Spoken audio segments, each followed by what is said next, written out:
Assalamualaikum warahmatullahi wabarakatuh. Bapak-bapak, ibu-ibu, saudara-saudara kaum muslimin rahimakumullah. Di dalam kehidupan kita sebagai seorang muslim, minimal 5 kali dalam sehari semalam kita mendengar seruan untuk mendirikan solat yang disebut azan. Ada kalimat menarik di dalam kalimat azan itu, yakni seruan hayya 'alal falah, marilah menuju kepada keberuntungan, marilah meraih kemenangan. Seruan ini adalah kecenderungan dari setiap manusia, apapun warna kulitnya. Artinya, setiap orang dalam hidup selalu ingin meraih dan mencari kemenangan. Kemenangan akan melahirkan kepuasan batin, dan kepuasan batin memberikan kebahagiaan. Sedangkan kekalahan melahirkan penderitaan batin, dan penderitaan batin menjerumuskan seseorang di dalam berbagai bentuk kerugian. Jikalau inilah seruan azan, maka masalahnya ialah apa yang menyebabkan kita meraih kemenangan. Al-Quranul Karim memberikan tuntunan dan ajaran kepada kita bahwa orang-orang yang memperoleh kemenangan itu tidak lain adalah orang-orang yang bertakwa. Hanyalah mereka yang bertakwa kepada Allah Subhanahu wa ta'ala pada akhirnya akan tampil sebagai pemenang. Lalu siapa orang yang bertakwa itu? Dijelaskan dalam awal-awal Al-Baqarah, orang yang bertakwa yang akan meraih kemenangan. Pertama, allazina yu'minuna bil ghaib, yaitu orang-orang yang beriman kepada yang gaib, percaya bahwa ada alam yang gaib, alam yang abstrak, alam yang tidak bisa dijangkau oleh salah satu daripada panca indera kita. Mereka percaya dan beriman kepada adanya malaikat, beriman kepada adanya iblis dan jin, beriman kepada adanya alam kubur, beriman kepada adanya alam mahsyar, beriman kepada adanya alam akhirat, beriman kepada adanya surga dan neraka. Beriman bukan cuma sekedar beriman dalam ucapan bibir saja, tetapi beriman yang nilai iman itu mampu mewarnai gerak dan gaya hidupnya. Iman yang meresap sampai ke tulang sumsum, kemudian memberikan dampak positif di dalam kehidupan manusia. Alam, kita tahu, adalah sesuatu yang selain Allah, dan Allah bukanlah alam. Apapun namanya selain daripada Allah, itu adalah alam. Alam pada hakikatnya terbagi menjadi dua. Ada alam syahadah, alam nyata, alam konkret, alam yang bisa dijangkau oleh salah satu indera kita.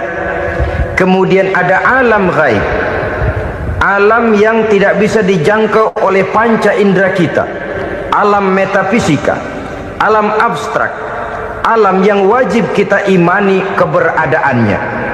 Kita percaya bahwa malaikat itu ada, kita percaya kepada jin, bahwa jin itu ada, kita percaya kepada adanya iblis dan setan. Bukan percaya kepada iblis dan setannya, percaya bahwa iblis dan setan itu ada. Itu termasuk salah satu daripada sifat orang yang bertakwa kepada Allah. Saudara-saudara kaum muslimin rahimakumullah, kecenderungan pembangunan yang lebih bersifat materialistis biasanya menggeser aspek kehidupan rohani. Orang berpikir empiri, dan dalam pola pikir yang demikian, maka alam gaib tidak lagi mendapat perhatian. Aspek kehidupan yang bersifat rohaniah malah mulai ditinggalkan. Akibatnya terjadilah kepincangan di dalam kehidupan kita. Pernah ada satu pengalaman pribadi dalam perjalanan kembali ke tanah air, dalam pesawat di sebelah kanan saya duduklah seorang Jerman namanya Heiner Simonsen. Iseng saya ajak kenalan, saya ajak ngobrol, saya tanya dia. Saya bilang, Mas Heiner ini, kalau pesawat yang kita tumpangi ini jatuh ke bawah, kira-kira apa yang bakal terjadi, Mas? Dia bilang, kita semua akan mati. Begitu? Iya. Oke. Apa itu mati? Tanya saya. Dia bilang, untuk tahu apa itu mati, kita harus tahu lebih dahulu apa itu hidup. Saya pikir nih bule bisa ngomong juga. Baiklah kata saya. Apa hidup menurut Anda itu? Oh, hidup itu dia bilang, kalau seluruh anggota badan kita bekerja secara normal, paru-paru memompa darah secara normal, jantung berdetak secara normal, sel-sel tubuh bekerja secara fit, dan organisme tubuh hanya mau bekerja secara normal, dia bilang, kalau kita memberi makan yang cukup, menu yang teratur, dan gizi yang lengkap. Saya bilang, kesimpulannya apa, Ner? Dia jawab, hidup adalah dari tangan ke mulut. Life is from the hand to the mouth, kata dia. Hidup adalah dari tangan ke mulut. Jadi masalah hidup tidak lebih daripada masalah isi perut. Orang pergi pagi, pulang sore, peras keringat, banting tulang, perut yang dibelain. Saya bilang, you are wrong. Sampean salah, Ner. Kamu orang Islam bukan? Bukan. Pantas. Kenapa saya salah? Dia bilang, ya jelas salah. Salahnya di mana? Kamu ini manusia. Kalau hidup cuma dari tangan ke mulut, saya bilang, kambing di kampung saya juga begitu pikirannya, Ner. Itu kambing di kampung saya, asal perutnya kenyang, sudah hidup dia. Perkara besok bagaimana, lusa prospeknya macam mana, bulan depan ada apa, kambing nggak pernah mikir. Di kampung saya kambing juga pikirannya begitu. Kamu Kristen ya? Tadinya. Loh kok tadinya, lalu apa sekarang kamu ini? Dia bilang, sekarang saya netral. Saya tidak beragama, tapi saya percaya kepada Tuhan sebagai pencipta alam. Saya ingat benar dia bilang, I haven't any religious, but I believe to God as the creator of the world. Kenapa bisa netral begitu, Ner? Habis saya bingung katanya. Islam bilang Islam baik, Kristen bilang Kristen baik, Hindu Buddha bilang Hindu Buddha baik, semua agama baik. Saya netral sekalian, nggak beragama. Yang penting saya percaya kepada Tuhan. Saya bilang, Ner, kamu ini kayak orang mau beli celana, lalu bingung. Yang satu bilang Levi's bagus, yang satu bilang Blue Jean hebat, yang satu bilang Wool England hebat. Celana ini hebat, celana itu bagus, celana ini hebat, semua celana bagus, kamu bingung. Akhirnya netral, tidak pakai celana. Itu juga salah. Saya pikir-pikir, kemudian saya melihat bahwa dua pola berpikir Heiner ini nampaknya sudah mulai menggejala di lingkungan masyarakat bangsa kita. Disadari atau tidak, secara jujur kita harus berkata, dua pola pemikiran Heiner ini mulai berkembang di tengah masyarakat bangsa kita. Pertama, pola pikir materialisme. Hidup adalah dari tangan ke mulut. Masalah hidup tidak lebih masalah isi perut. Itu yang perlu dibela, dan disitulah arti kehidupan. Pergi pagi, pulang sore, peras keringat, banting tulang untuk mempertahankan perut.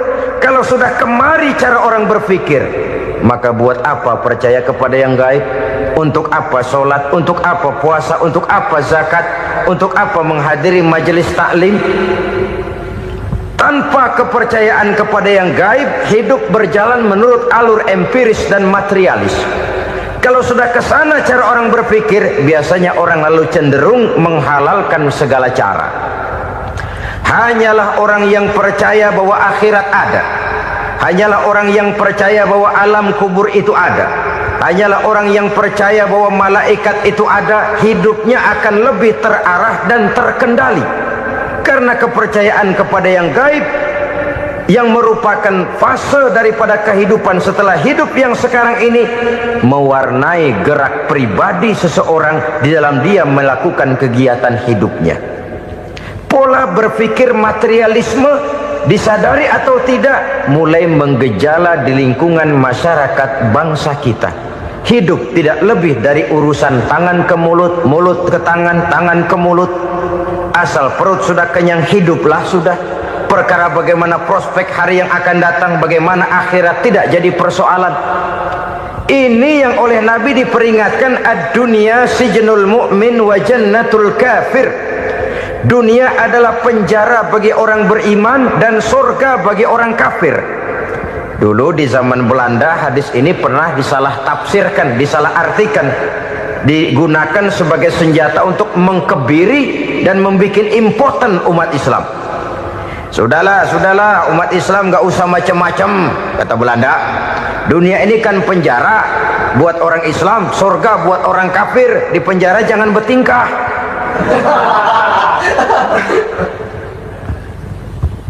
Pengertiannya tidak begitu. Dunia adalah penjara bagi orang mukmin. Artinya dalam kehidupan dunia seorang mukmin tidak bebas memperturutkan hawa nafsunya. Di penjara hawa nafsunya itu. Sebaliknya surga bagi orang-orang kafir. Buat orang kafir surgalah dunia ini. Mereka bebas memperturutkan hawa nafsunya, dilarang tidak terlarang, dicegah pun tidak tercegah. Mereka hidup menurut alur bisikan nafsu mereka sendiri. Kemudian bila ajal datang, maut merenggut nyawa, selesailah surganya sampai di situ. Maka bagi orang-orang yang tidak percaya kepada adanya akhirat, kepada adanya alam gaib, surganya sebatas umurnya. Sekali lagi, surganya sebatas umurnya. Bila umur selesai, ajal pun datang merenggut nyawa, selesailah sudah surganya sampai di situ. Alangkah pendeknya perjalanan orang-orang yang tidak percaya kepada alam gaib ini. Bagi kita mukmin, jikalau kita mampu memenjarakan hawa nafsu, kita bisa bahagia di dunia ini. Dan Islam memang tidak menyuruh kita sengsara di dunia. Raih dunia, kejar dunia, gapai dunia sebagai alat untuk mencapai kebahagiaan di akhirat nanti. Hidup adalah satu perjalanan panjang yang terbentang sejak kita terlahir dari alam rahim sampai kepada alam akhirat nanti. Andai kata kita gagal meraih kebahagiaan di dunia, toh kita masih punya akhirat. Tapi jangan jadi dalil yang melemahkan semangat. Biarin dah kita di dunia kebelangsak, yang penting akhirat. Akhirnya dunia benar-benar kebelangsak. Bagaimana dunia ini bisa kita raih, dan bagaimana meraih dunia untuk menunjang kepentingan akhirat nanti. Yang kedua, dari pikiran Heiner yang saya lihat menggejala di lingkungan masyarakat bangsa kita, timbulnya manusia-manusia netral. Seolah-olah Tuhan yes, agama no. Sama Tuhan percaya, agama ogah. Tuhan ngangguk, giliran agama godeng. Padahal hampir dalam setiap ayat dalam Quran, kata-kata amanu biasanya bergandeng dengan wa amilus sholihat. Iman dan amal soleh. Ini sebagai isyarat Tuhan dan agama jangan pernah dipisah-pisah. Apabila kita bertuhan, maka kita harus beragama. Apabila kita beragama, maka agama itu harus bersumberkan dari Tuhan yang kita imani itu. Tidak mungkin kita pisah, Tuhan yes, agama no. Sama Tuhan percaya tapi agama bikin sendiri. Sembayangnya cukup bengong 2 jam madep ngulon.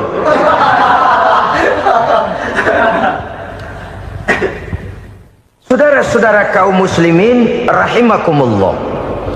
Jadi dengan demikian, agama yang kita akui merupakan unsur mutlak di dalam pembangunan sekarang ini, merupakan bagian dari kehidupan yang menuntun kita bahwa di balik alam nyata ini, di balik alam syahadah ini ada alam gaib.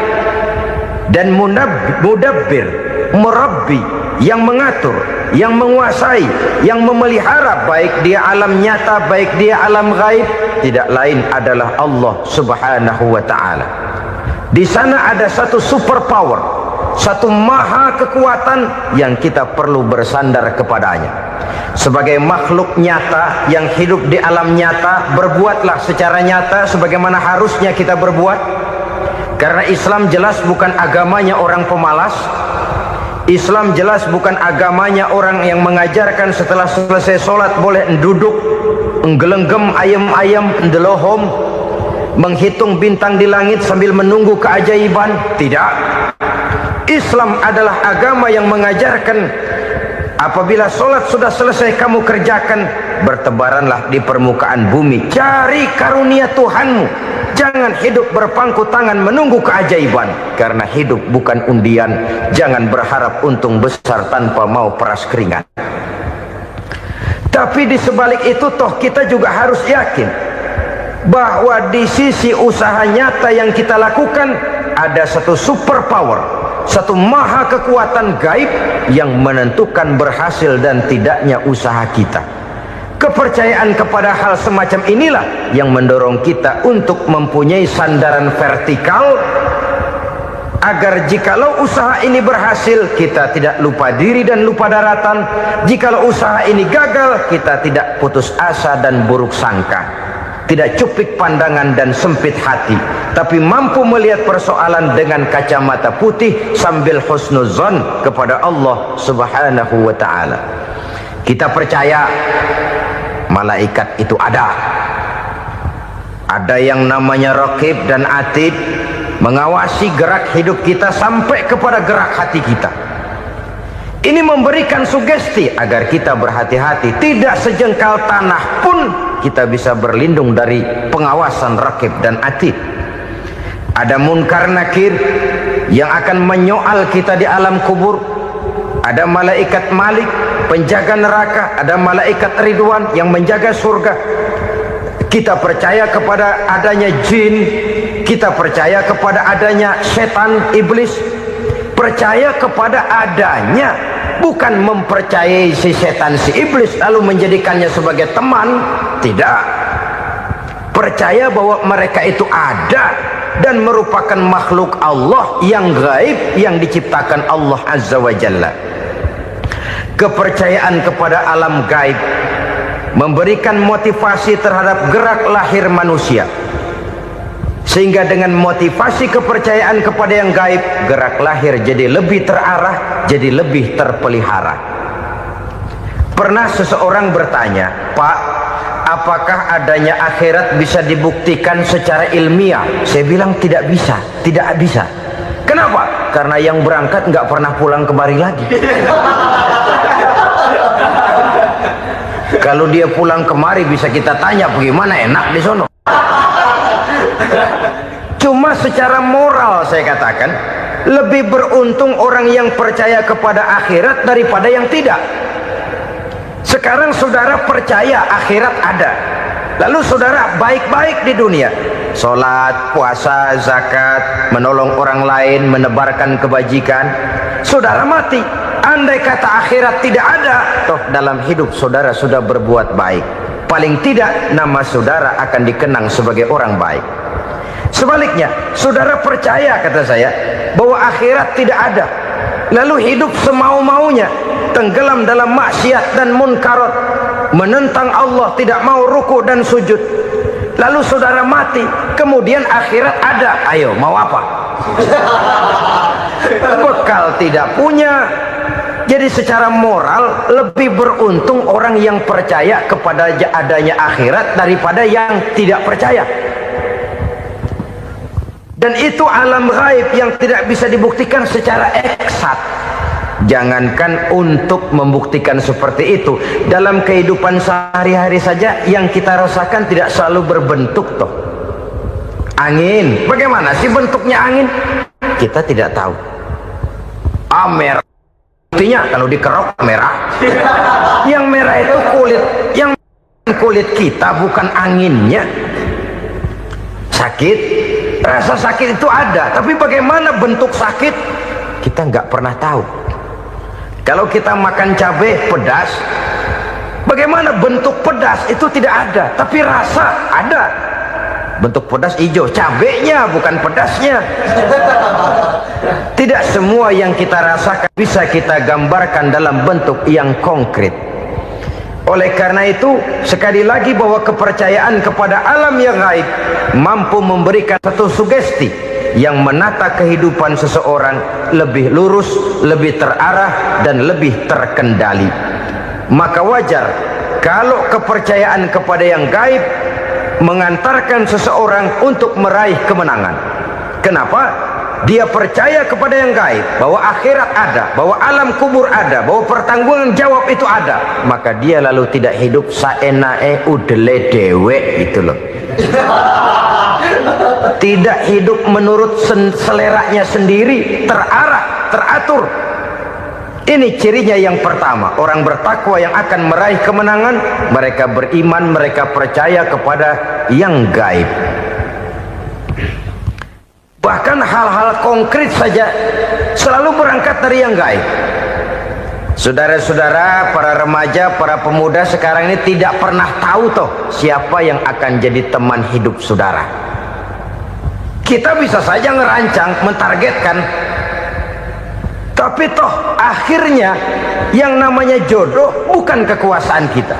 Rezeki di luar kemampuan kita. Begitu juga ajal, maut, jodoh, ajal adalah contoh-contoh konkret bahwa pada akhirnya yang gaiblah yang menentukan.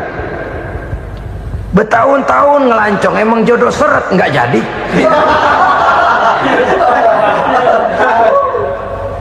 Begitu kenal baru setengah malam nginep ditangkap hansip kan.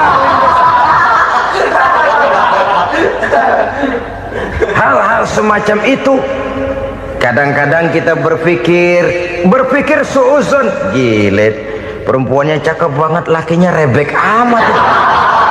Memang begitulah jodohnya. Memang begitulah jodohnya. Saudara hadirin ma'asyiral muslimin yang saya hormati, jadi hal-hal yang konkret saja kita yakini sepenuhnya ditentukan oleh satu superpower yang gaib itu tadi.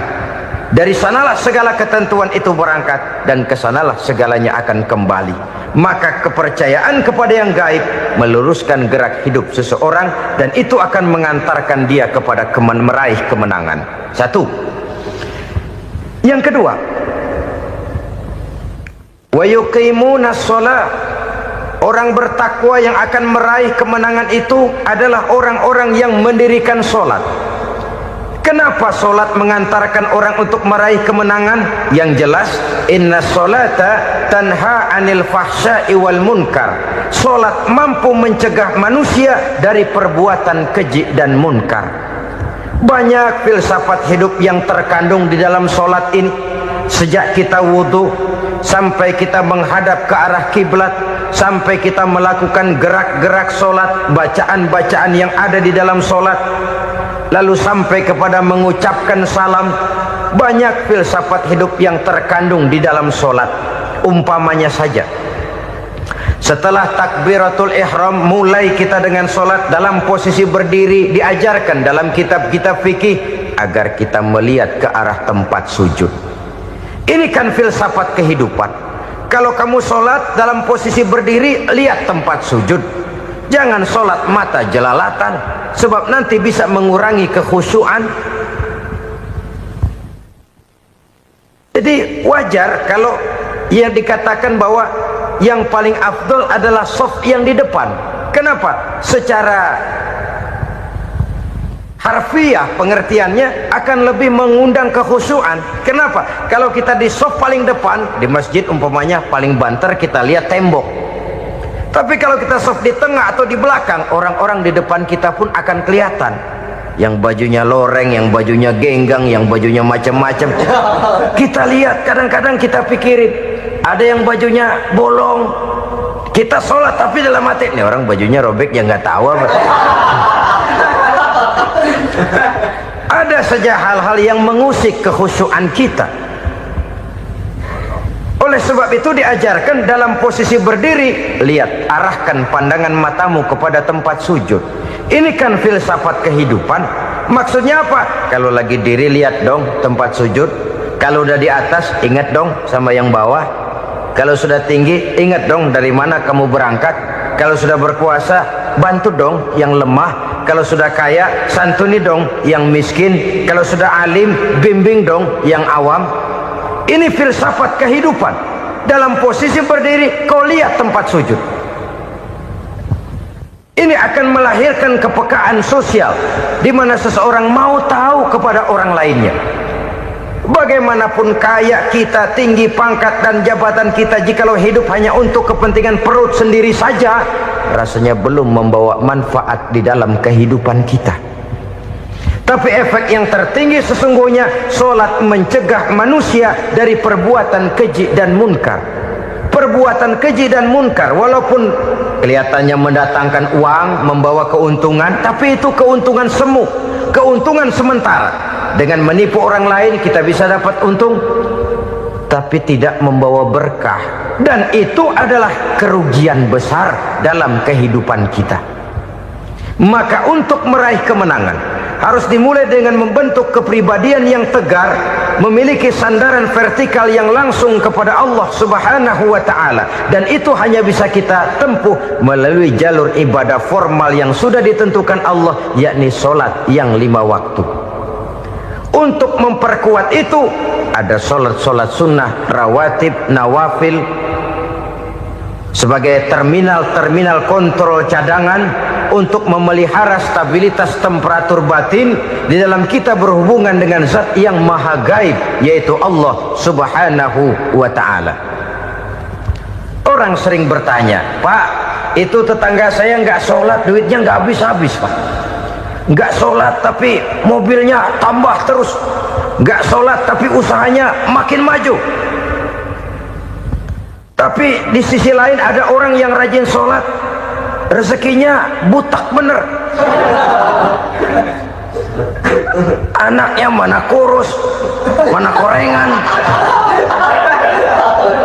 Saudara hadirin ma'asyiral muslimin rahimakumullah. Harus saya katakan bahwa solat memang bukan untuk cari duit. Solat adalah sandaran vertikal kita kepada Allah. Sedangkan soal rezeki itu berkaitan dengan sifat Allah maha pengasih dan maha penyayang. Allah maha pengasih, siapapun dikasih kalau mau usaha. Allah maha penyayang, tidak semua orang disayang oleh Allah Azza wa Jalla. Dan belum tentu banyak harta itu merupakan nikmat. Mungkin juga istidraj. Artinya istidraj itu dikasih tapi diambulin, kalau bahasa Betawinya itu. Dikasih tapi diambulin, itu bukan merupakan nikmat sesungguhnya, lebih merupakan azab dari Allah Subhanahu wa ta'ala.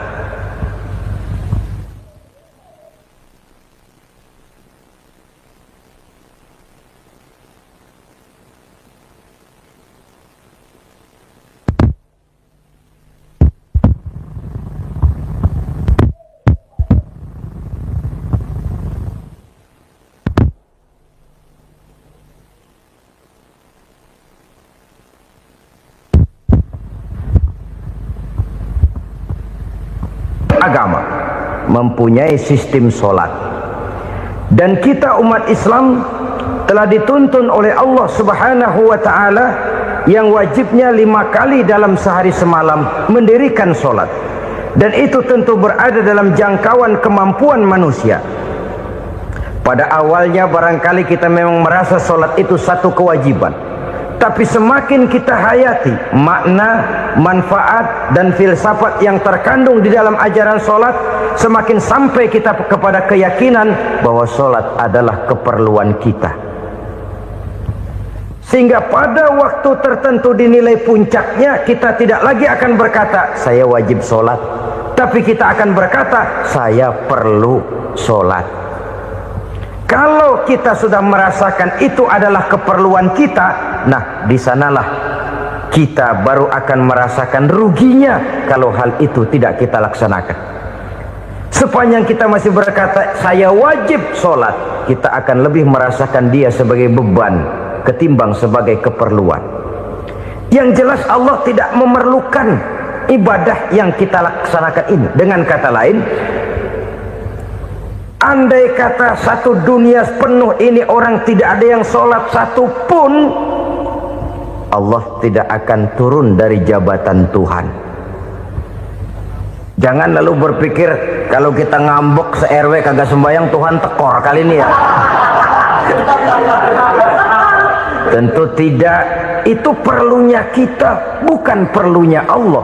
Dan pada induknya kita akan berkata saya perlu agama. Kalau secara induk kita sudah memerlukan agama, maka konsep-konsep yang ada di dalam ajaran agama itu pun adalah juga merupakan keperluan kita. Baik dia bernama sholat, baik dia bernama puasa, baik dia bernama zakat, baik dia bernama haji, seluruhnya adalah keperluan kita. Dan sesuatu yang kita perlukan apabila tidak kita laksanakan akan melahirkan kerugian di dalam kehidupan. Jangan heran kalau kita membaca riwayat perjalanan hidup para salafus soleh, orang-orang soleh. Ada yang tahajud sampai 100 rakaat, ada yang sholat malam kakinya sampai bengkak. Kita sekalinya bengkak biri-biri. Ada yang sholat membaca surah dalam Al-Quran sampai khotam Quran. Kok mau? Mereka sudah merasakan itu keperluan. Itu saja soalnya. Satu saat pun jikalau kita merasa bahwa itu keperluan saya, kita pun akan melaksanakan seperti itu. Keperluan saya dalam kehidupan. Inilah yang kedua. Yang ketiga, orang bertakwa yang akan meraih kemenangan itu, wa mimma razaqnahum yunfikun. Mereka membelanjakan sebagian daripada rezeki yang diberikan Allah kepada mereka. Mereka infakkan di jalan Allah. Ada satu dialog menarik. Satu hari seorang anak muda bertemu dengan seorang kakek-kakek yang sudah dikenalnya baik. Bertanyalah anak muda ini, "Kek, umur kakek berapa tahun?" 15 tahun, kata si kakek. "Anak kakek berapa orang?" 1. "Harta kakek berapa banyak?" 15 juta. Si anak muda ini bengong, lalu protes, "Kok kakek bohongin saya?" "Kenapa?" "Saya tahu umur kakek 70 tahun. Kenapa ngaku 15? Saya tahu anak kakek 5. Kenapa bilang 1? Saya tahu kakek miliuner, miliaran uang kakek. Kenapa ngaku cuma 15 juta? Begini, kata si kakek tadi. Benar, umur saya 70 tahun. Tapi dari umur yang 70 tahun itu baru 15 tahun terakhir ini saya merasakan ibadah kepada Allah. Meninggalkan maksiat, jauh dari segala macam munkarat. Maka yang 15 tahun inilah yang benar-benar saya rasakan sebagai umur saya. Benar anak saya 5, tapi yang 4 susah diatur. Cuman 1 rasanya nih yang bakal jadi si buah hati belahan jantung berlanjut cerita penerus sejarah. Cuma 1 ini yang saya harapkan, yang akan jadi anak soleh, yang akan membuat saya menerima pensiunan pahala. Kalau yang 4 apek dah, nggak ada harapan. Yang 1 nyekek botol mulu. Oh begitu, iya.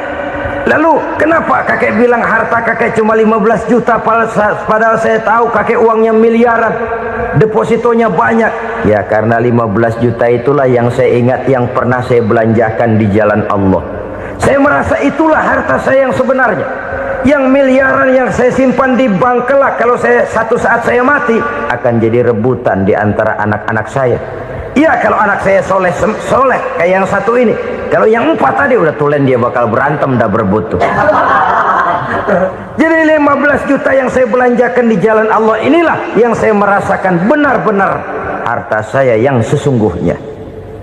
Dialog ini patut menjadi bahan renungan kita bersama. Diberikan kita umur 40, 50, 60, 70, 80. Berapa tahun dari umur yang diberikan itu yang jalan mulus, yang kita gunakan untuk melaksanakan ibadah? Banyak harta kita simpan di bank, di lemari, di dompet, di tas. Tapi berapa yang sudah kita depositokan di jalan Allah yang akan menemani kita di hari kita kembali nanti? Maka orang bertakwa yang akan meraih kemenangan, wa mimma razaqnahum yunfikun, mereka membelanjakan sebagian dari rezeki yang diberikan Allah di jalan Allah subhanahu wa ta'ala. Ma'asyiral muslimin rahimakumullah, zahirnya memang kita memberikan kepada orang lain, tapi hakikatnya kita menyimpan untuk diri kita sendiri. Kita memberikan kepada yatim piatu 25.000. Zahirnya kita memberikan si yatim, hakikatnya kan kita cuma nyimpan. Saya berikan, titip kepadamu, ini untuk saya di akhirat. Kau boleh belikan baju, kau boleh belikan untukmu makan, kau boleh bayarkan sekolahmu. Ini untuk saya. Hakikatnya kita nyumbang masjid 1 juta, zahirnya kita berikan kepada panitia masjid, tapi hakikatnya kan cuma titip 1 juta ya, untuk saya di alam kubur nanti. Silakan kau boleh belikan semen, ini uang, belikan besi, belikan pasir. Saya cuma sekedar titip untuk kepentingan saya. Hakikatnya kita cuma sekedar menitip. Sebagaimanapun pada hakikatnya, apapun yang kita miliki dalam kehidupan kan cuma sekedar hak guna pakai, bukan hak milik mutlak. Harta kita, rumah kita, kendaraan kita, kebun kita, pabrik kita, hak guna pakai saja. Hak milik mutlak cuma untuk Allah subhanahu wa ta'ala. Saudara-saudara kaum muslimin rahimakumullah, ini yang ketiga.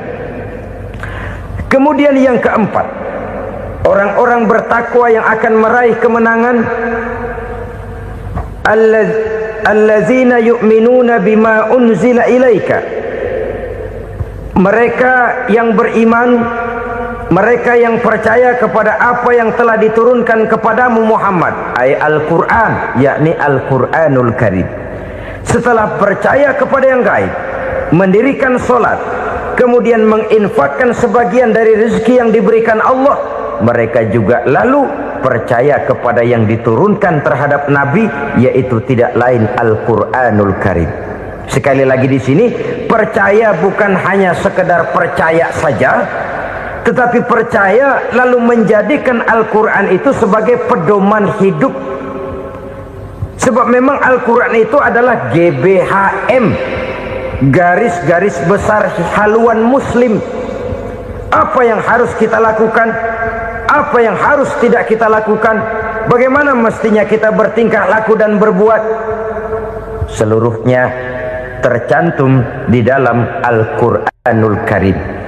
Itu sebabnya ketika satu hari Aisyah ditanya bagaimana akhlak Rasul, beliau menjawab, kana Rasulullah sallallahu alaihi wasallam khuluquhul Quran. Akhlak daripada Rasulullah tidak lain adalah Al-Quran. Jawaban simpel ini memberikan gambaran bahwa keseluruhan daripada konsepsi Quran sudah diterjemahkan dalam kehidupan Rasulullah sallallahu alaihi wasallam. Karena kita tahu akhlak adalah keseluruhan dari gerak hidup manusia, sejak ia berpribadi, berumah tangga, bertetangga, bermasyarakat, sampai kepada berbangsa dan bernegara. Al-Quran tetap memberikan sentuhan nilainya. Oleh karenanya, orang-orang yang bertakwa adalah orang-orang yang menjadikan Al-Quran sebagai pedoman dalam kehidupannya. Dan kita yakini Al-Quran diturunkan kepada Nabi Muhammad bukan merupakan produk Nabi Muhammad. Isi dan redaksinya langsung dari Allah subhanahu wa ta'ala. Kemudian cirinya yang kelima, orang bertakwa yang akan meraih kemenangan itu, wa ma unzila min qablika, tidak hanya sekedar percaya kepada yang diturunkan terhadap Nabi Muhammad yaitu Al-Quran, mereka juga percaya kepada apa yang pernah diturunkan kepada para nabi, kepada para rasul sebelum Nabi Muhammad. percaya kepada adanya suhuf, percaya kepada adanya Taurat, percaya kepada adanya Injil, percaya bahwa Allah dahulunya sudah menurunkan Taurat kepada Musa, percaya bahwa Allah sudah menurunkan Injil kepada Isa, percaya Injil ada, Taurat ada, diturunkan Allah untuk Isa dan Musa, tetapi tidak wajib mengamalkannya karena kita sudah diberikan Al-Quranul Karim. Ini yang perlu saya garis bawahi. Kita percaya Allah telah menurunkan Injil dahulu kepada Isa. Kita percaya bahwa Allah telah menurunkan Taurat dahulunya kepada Nabi Musa. Kadang-kadang ini dijadikan dalih, dikacaukan pengertiannya. Quran saja mengajarkan bahwa orang yang bertakwa harus percaya kepada Injil, maka pakailah Injil. Apalagi kalau ayat sebelumnya ditilap, dihapus, dihilangkan, Injilnya yang ditekankan, maka akan terjadilah penekanan yang salah arah. Karena salah arah akhirnya bisa merusak dan menghancurkan akidah. Ketika Rasul suatu saat pernah ditanya orang, "Ya Rasul, bagaimana sikap kita sebagai muslim terhadap Injil yang ada sekarang?" Beliau menjawab, "La tukadzibuhu jami'an wa la tusaddiquhu jami'an." Jangan didustakan seluruhnya, jangan juga dibenarkan semuanya. Artinya, ini sudah merupakan gambaran dari Rasul bahwa dalam Injil yang ada sekarang masih ada ajaran-ajaran tauhid yang dibawa oleh Nabi Isa dan diajarkan kepada umatnya. Tapi juga dalam Injil yang sekarang ini sudah terkena intervensi dan investasi manusiawi. Karena itu Rasul menyimpulkan, la tukadzibuhu jami'an wa la tusaddiquhu jami'an. Jangan didustakan semua, jangan dibenarkan seluruhnya. Kita memang percaya Allah telah menurunkan Injil kepada Nabi Isa dulu, tapi kita tidak wajib mengamalkan Injil. Kita percaya Allah telah menurunkan Taurat kepada Nabi Musa, tapi kita tidak wajib mengamalkan kitab ajaran Taurat. Yang wajib kita percayai dan kita amalkan hanyalah Al-Quranul Karim. Kenapa? Oleh karena baik yang ada di dalam Taurat, baik yang ada di dalam Injil, tentu tercakup di dalam Al-Quran sebagai kitab terakhir yang diturunkan oleh Allah Subhanahu wa Ta'ala. Dan itu wajar. Kalau seorang pejabat mau mengeluarkan satu keputusan baru, tentu dia harus meninjau keputusan-keputusan lama. Andai kata dianggap tidak berlaku, dianggap tidak relevan lagi, maka keputusan-keputusan lama itu tentu sudah dianggap tidak berlaku. Sebagian daripada aturan-aturan dalam keputusan lama yang masih dianggap relevan tercantum dalam keputusan baru yang wajib diamalkan. Begitulah hubungannya antara Al-Quran, Taurat, Zabur, dan Injil. 4 kitab samawi yang diturunkan Allah masing-masing kepada Zabur untuk Nabi Daud, Taurat untuk Nabi Musa, dan Injil untuk Nabi Isa alaihi wassalatu wassalam. Ketiga-tiga kitab itu kita percayai adanya. Kita yakini Allah telah menurunkan Zabur, Taurat, dan Injil, tapi kita tidak wajib mengamalkannya. Yang wajib kita mengamalkannya sekarang ini tidak lain hanyalah Al-Quranul Karim saja, karena ia mencakup apa yang ada di dalam Zabur, apa yang ada di dalam Taurat, dan apa yang ada di dalam Injil.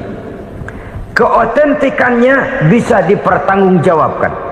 Ya, tapi kan Nabi Muhammad sudah mati 14 abad yang lalu, dan di zaman beliau Al-Quran kan belum dikodifikasikan, belum ditulis. Bagaimana keotentikannya bisa dipertanggungjawabkan? Mudah saja. Allah berjanji, inna nahnu nazzalna dzikra wa inna lahu lahafizun. Kami yang menurunkan Al-Quran dan kami yang akan menjaga dan memeliharanya. Allah turunkan Quran, Allah menjaganya. Bagaimana cara Allah menjaga Al-Quran itu? Banyaknya orang-orang yang hafaz Al-Quran. hafaz Al-Quran 30 juz, 114 surah, 6.666 ayat. Sehingga jangankan satu kata, jangankan satu ayat, satu kalimat saja berubah sudah akan timbul reaksi dan mudah dimengerti. Kenapa? Banyak orang-orang yang hafaz Al-Quran. Sedangkan pada setiap akhir tahun biasanya malaikat Jibril selalu mengadakan checking terhadap ayat-ayat yang diturunkan pada waktu itu. Di zaman Nabi sendiri sudah ada usaha kodifikasi. Dan yang lebih luar biasa lagi, sampai hari ini tidak seorang pun mampu membuat satu ayat saja semacam Al-Quran. Ke bahasa manapun dia diterjemahkan, naskah aslinya tetap ikut, rujukan dasarnya tetap ada. Berdasarkan itu maka tidak mungkin terjadi penyelewengan terhadap atau pemalsuan terhadap ayat-ayat Al-Quranul Karim. Kesuciannya, keotentikannya, kemurniannya bisa dipertanggungjawabkan. Ma'asyiral muslimin rahimakumullah. Oleh karenanya konsepsi dasar daripada ajaran Islam ini memang tidak lain adalah Al-Quran dan Sunnah. Isi daripada agama Islam yang merupakan iman, Islam dan ihsan, konsepsi dasarnya tidak lain adalah Al-Quran dan Sunnah Rasulullah Sallallahu Alaihi Wasallam. Maka yang kita perlukan sekarang ini adalah terjemahan Al-Quran di dalam kehidupan kita. Dengan demikian maka gaya kehidupan yang lebih Qurani itulah yang kita dambakan. Kita perlu memang terjemahan Quran dalam bahasa Inggris, dalam bahasa Belanda, dalam bahasa Jepang, tapi yang lebih kita perlukan adalah terjemahan Quran di dalam kehidupan kita. Konsekuen, tidak memanipulasi, ringan sama kita jinjing, berat sama kita pikul.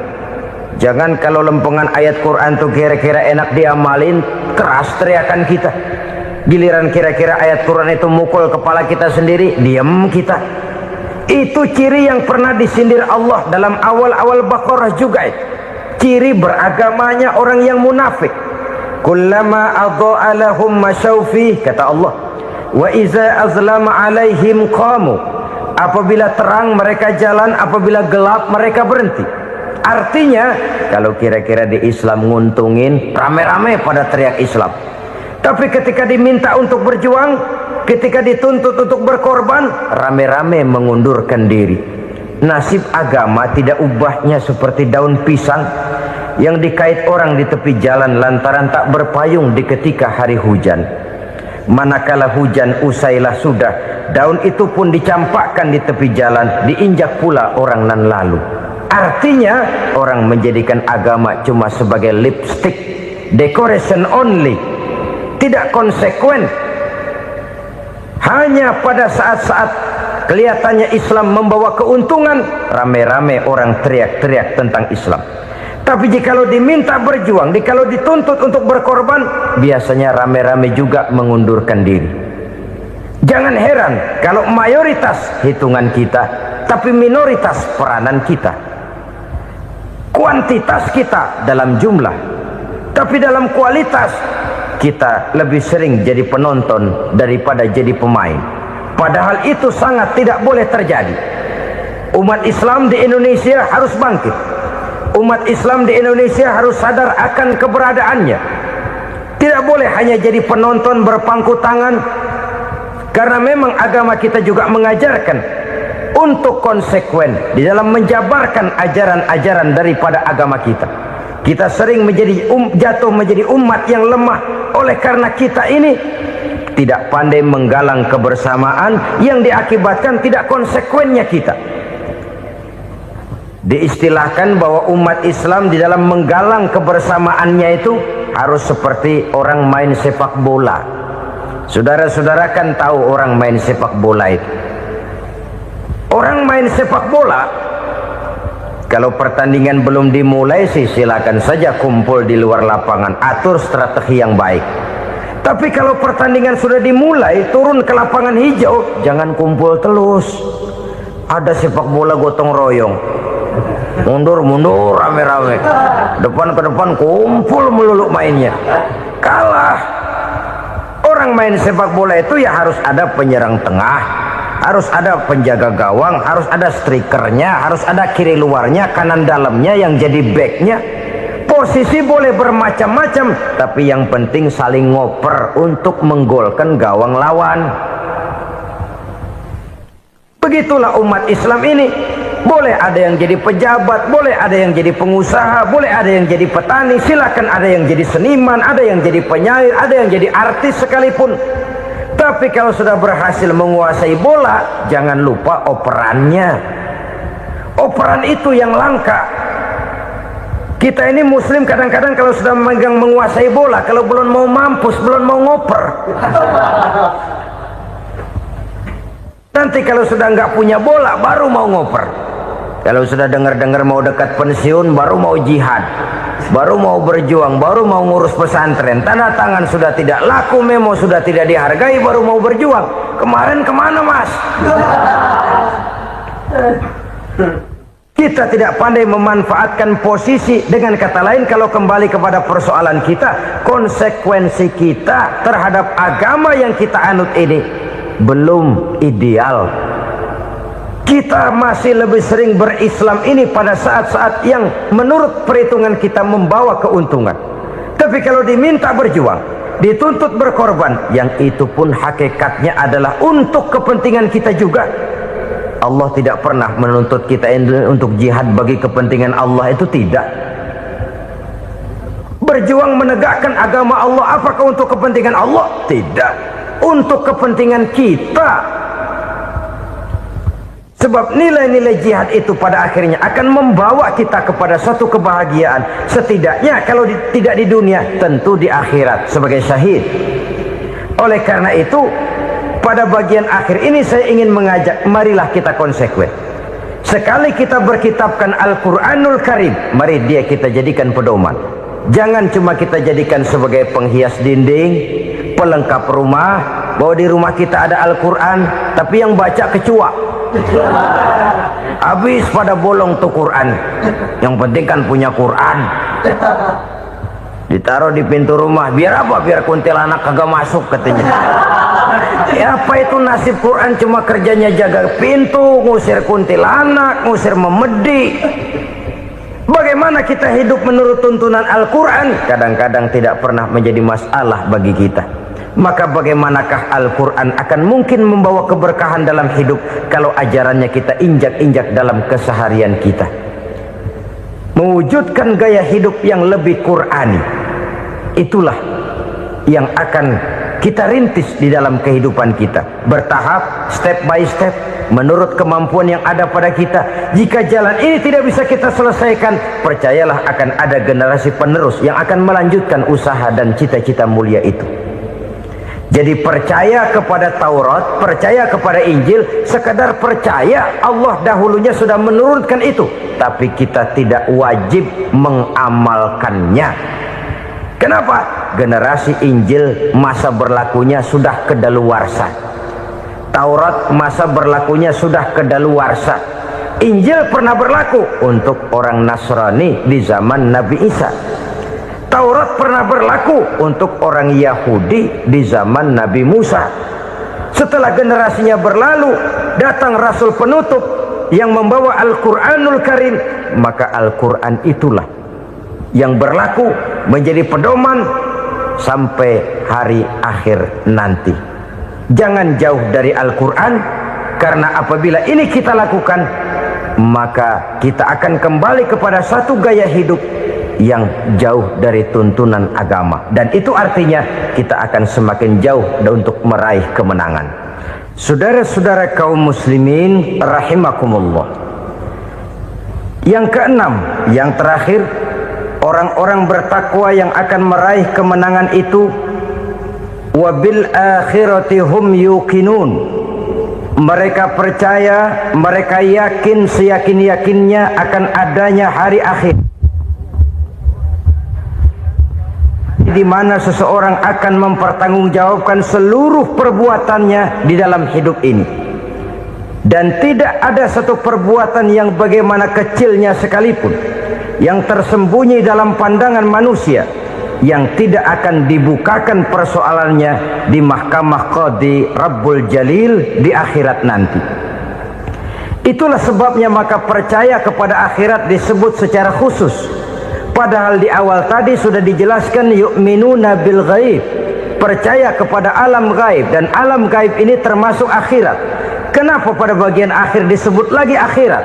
Karena ternyata bahwa kepercayaan kepada adanya akhirat merupakan induk dari kepercayaan terhadap adanya malaikat, setan, jin dan lain sebagainya, dan akan lebih memberikan sugesti dalam kehidupan manusia untuk meluruskan gerak hidupnya.